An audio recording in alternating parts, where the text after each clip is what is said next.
What is your recall of the entire journey of 53 years? Anything special sticking out that you want to talk to? What's your message to your fans, to Jamaica, to the world? An honest tip, you know. A lot of times the psychological inner you get daunted in the cloud of the music and the success. Because what I've found out with this thing, success is so funny that even when you actually experience it, it's sometimes that you say, what the hell going on here? You understand? That's me. Like I used to see like people and them say star of bodyguard and go through all of this. And I used to say to myself, say, I could fool business that about bodyguard. What the hell people? But it's when you experience it, and I experienced it one time, 2 times, 3 times, and it does affect you. Because it's so it work that you feel like you're gasping for air. People are pushing, grabbing. You understand? So I go into my mind, I look at it and I say, damn, it's the same thing happen that when you reach a stage in your career and a time in your career, you don't feel like you're gasping for air, but you're really gasping for air because where is the next move? How high more can you go? Or where do you want to go? You understand me? So for us as the band, you understand me? We say to ourselves, where do we really want to go? So we rock back to what we know best, just making music and writing songs. Because that whole want to make it to a star level, you don't go through it already. As Andy Warhol say, you get your 15 minutes. How much more 15 minutes you want? You can't agree this stuff. So I just saying to myself, damn, why I lose 1 friend, I lose 2 friends, I lose 3 friends. You know, the COVID thing coming like a man of like an axe angle, you know, and him just have it up and him just say, go so. And you say, oh, wow. Spirituality, you have to rock back to the things them that when hold your rock solid now to take you through this period. Your music, the culture, you understand me? So you can't get clouded by, you know, what is out there because the success look different now. Your aims look different now. You know, as a philosopher say, a sick man only want to get better. You understand? While a man who want everything, just want everything, but a sick man only want one thing.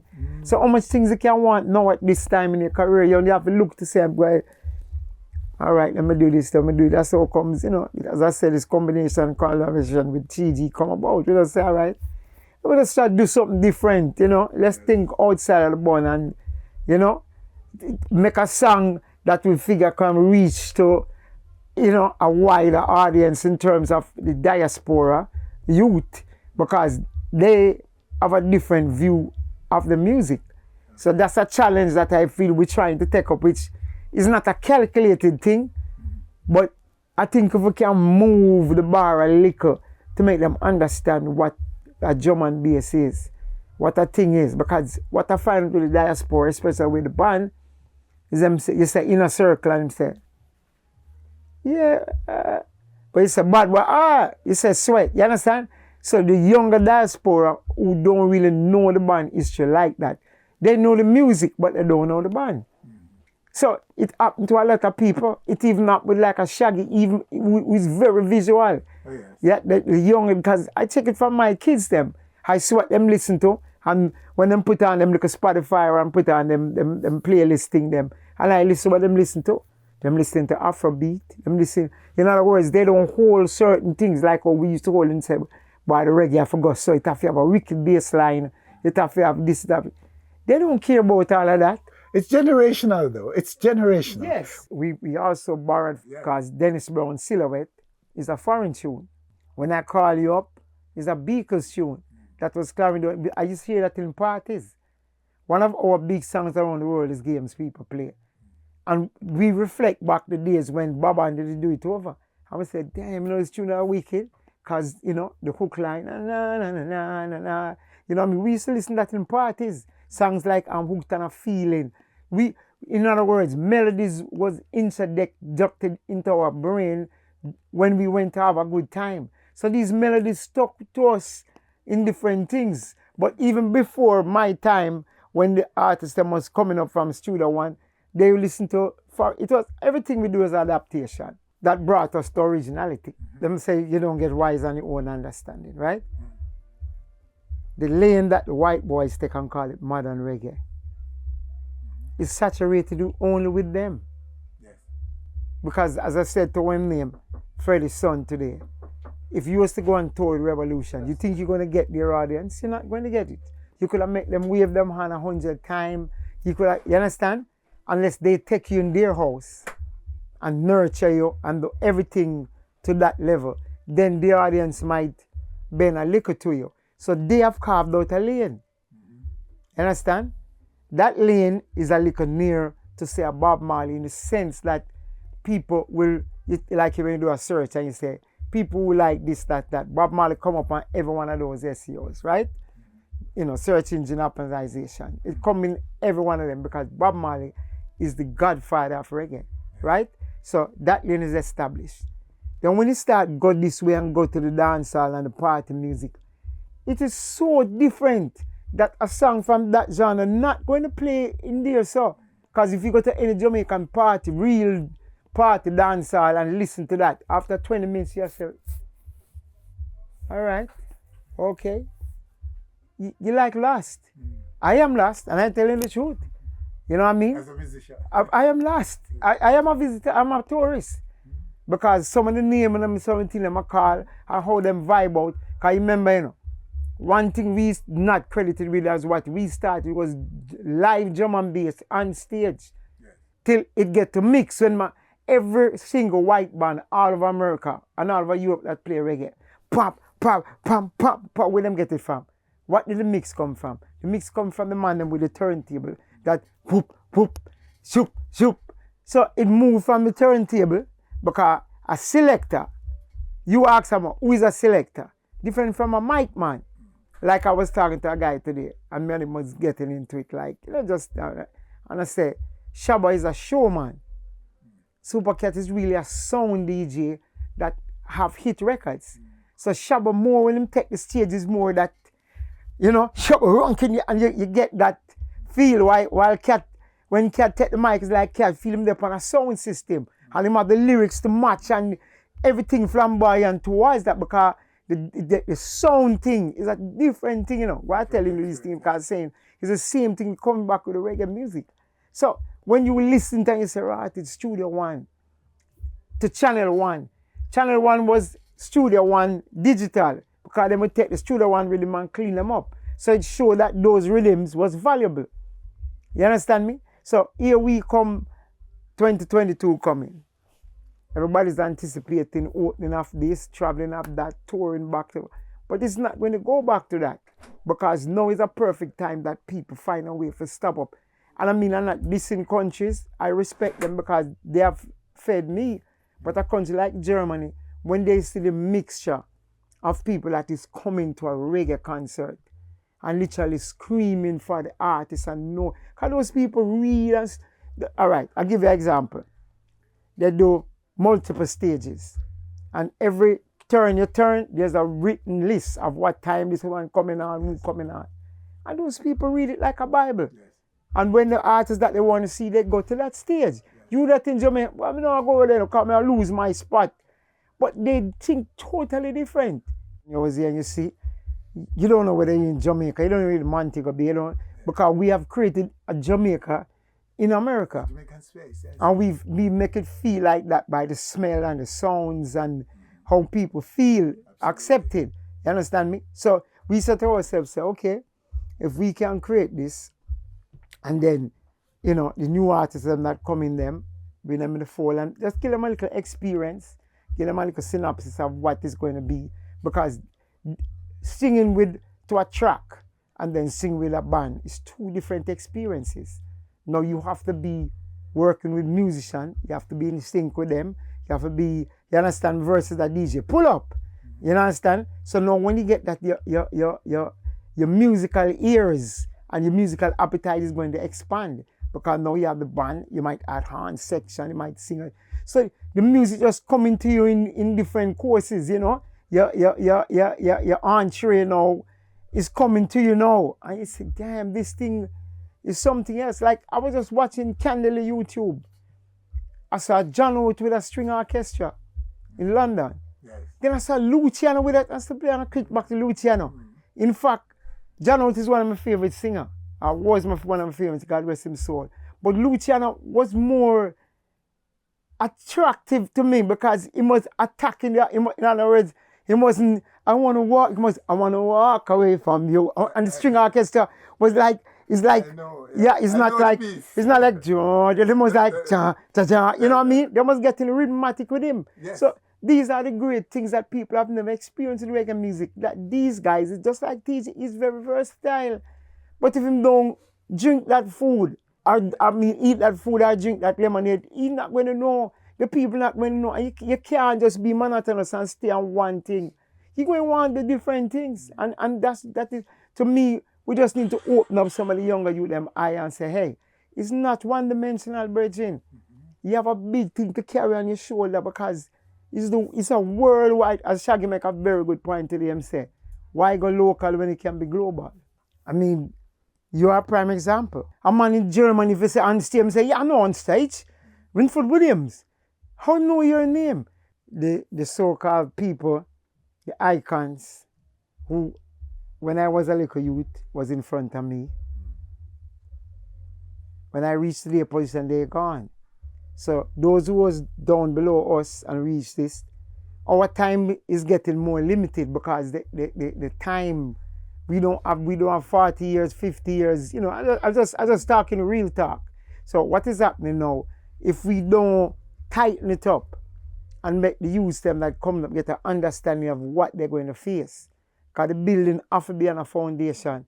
Because before we never know what the foundation was. We was just doing it from the article standpoint of making, as you say, organic music. But once we realize what it is, and we've been to some places where we don't know. My shows in India, I scratch my head. I say, India, where them damn people know? What do they know? And I mean, people might know Sweat, them know Bad Boys, them know Games, but these people know every single song. Them know Rock With You, them know One Big Happy Family. They know all our records because our records was marketed to them.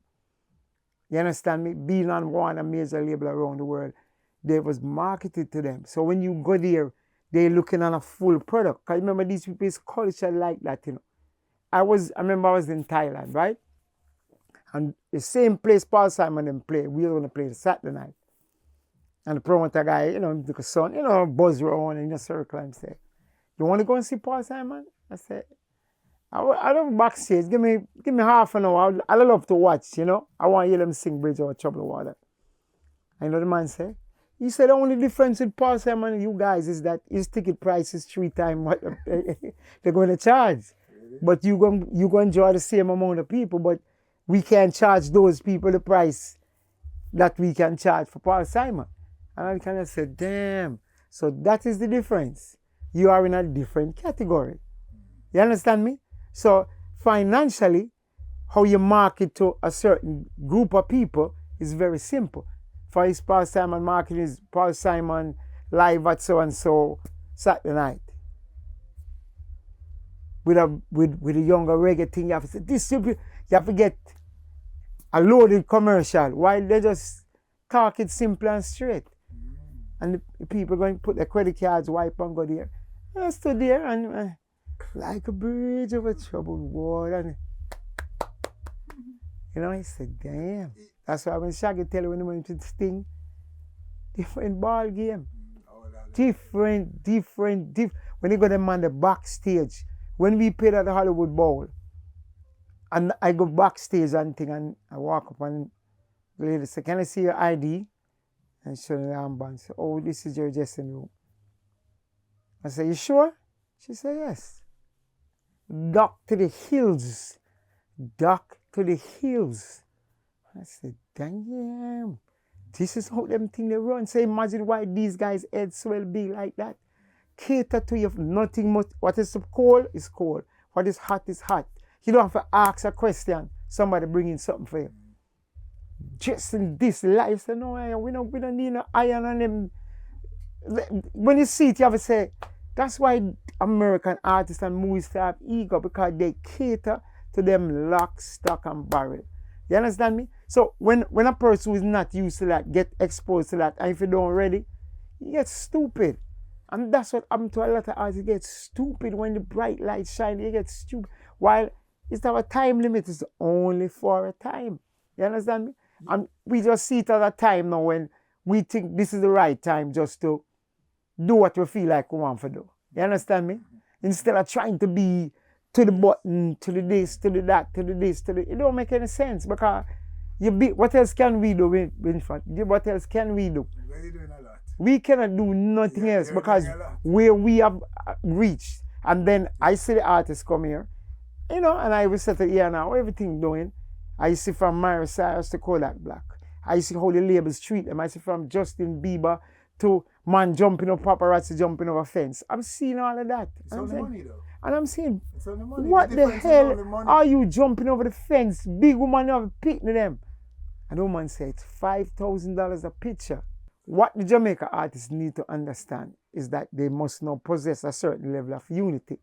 Cut the bull crap out with the this and that, and they need to come together and understand. If they want it to be institutionalized where it's going to be under the JJ organization, but just come together under an umbrella and say, okay, if it's 3 dancehall artists going on tour, we're going to go to, we're going to take it to the street. But we know it when costs X amount of money, not just rely on the promoter to come and shell out what you think you worth. You understand me? Because once you work for live mates and living people, if you can't show them the numbers, that's why they rock with the right reggae groups. Because they say men lie, women lie, but numbers don't. And that's what they're working with. The practicality of the business. And that's it's not no rocket science, but we have to unite.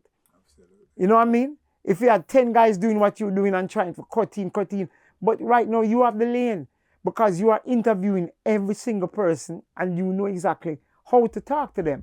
Because an interviewer must can pull things out of somebody that a normal person can't do. We have a set up question, how to drop it and when them react to them. Because an artist or a musician is a human being. Give me a summer message for your fans, for your followers, from you in a circle.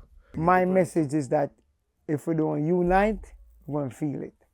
Because remember, these people can put a plug in the coal anytime. They control what is the flow. You understand me? And if we increase to keep making the kind of music that is disposable, you cannot be making 10, 20 songs every week. You need to time it and build. You understand me? And build to the level that when people see you, them want to see you. It's for me, I just think it's too much music is being released and put out. Yes, you can make content and build your Facebook and your Instagram, but you cannot be putting out so much music. You're going to confuse the people. You're going to confuse the people. And I think that is what is happening because remember, look at the soca. Look at the soca. The soca from the Mighty Sparrow, the Kitchen. Look at it now. It's almost sounding like dancehall. It's almost sounding like, you understand me? Because it had to evolve from what it was. But then, all right, if you sit back and say to yourself, all right, let me do a barometer on 10 of the most popular artists last 2 years. I didn't want to go back so far. Let's go a year and a half. Are they still popular to the level that they was before? No. You know what I mean? So it has a fast life, it has a short lifespan. You understand me? I mean, you touch Vibes Cartel thing is kind of like, whoa. But what Cartel did successfully, because he's an intelligent guy, is break into the lifestyle of the people. The lifestyle that, you know what I mean? That, remember, Bob Marley was lifestyle. Prince was lifestyle. Anytime you get into the lifestyle of people, when they want to dress like you, talk like you, sound like you, that's a powerful thing. You understand me? And he conquered it with a lifestyle thing. It's just that, well, whatever turn, I don't know. I just say, I'm not telling you, I'm a fan of his music, but I hear the creativity in what he did or tried to do. I heard the difference that he was trying to make, in the music. You understand me? And I mean, you don't have to come follow Bob Marley or follow, you understand me? Make what is you. But what as I say, we don't not to just go back to TJ, but what I like about TJ is his voice quality. It is very bold and very strong. It's like the first time I heard Dennis Brown sing. Lips of wine. It's like you know, some of you just turn. It's the boom bleed with a little youth and him have a little vest and a little guitar. But he had something that was so different. D Brown was so different. It's like the first time I hear Jacob Miller sing. It's like Elvis Presley tune that sucker sing, you know. Elvis Presley tune, you know. And I said, Jacob. I said, ooh. But that's what I'm saying. So much natural things. You understand me? It's like, you know, a natural chef or a natural person. Some people that's a natural. And that's why I think of the TJ. And that's why I thought of Cartel when I heard him, Jacob Miller, Dennis Brown. I don't know which order I put it into, but those voices and those attractions, just in the sound, just jolted me up. I said, God damn. You know what I mean? D Brown, he had a youthfulness to him that was so different. You understand me? It was so different. You know, it's almost like an innocence. It's almost like an innocence. You understand me? And I said to myself, oh, wow, this music business is not just about go make a tune in a studio. You have to have something before you move. It have to have that ingredient. It's like when Chris Blackwell saw Bob Marley. A lot of people never understand. All he saw was Bob Marley. He didn't see Bunny Wheelers and Peter Touch. He didn't see them. You know, if a man want to vex with me, I that's my gut feeling. He saw Bob Marley. Because Bob Marley had something that was totally different from everybody. And that's what Chris Blackwell saw as a great A&R person that had this different ears for the rock market. Because he didn't see Bob into reggae, you know. He saw Bob crossing that big boundary as a rock prophet like a Bob Dylan. You know what I mean? And you listen to Bob, I shall be released. Every man know that you need protection. I mean, just listen to the words that what these guys write. And you said to yourself, damn, the answer, my friend, is blowing in the wind. You know, you just listen to those things going to last forever because people will use it in their daily life because it really comes from the ear and it sticks in your hand.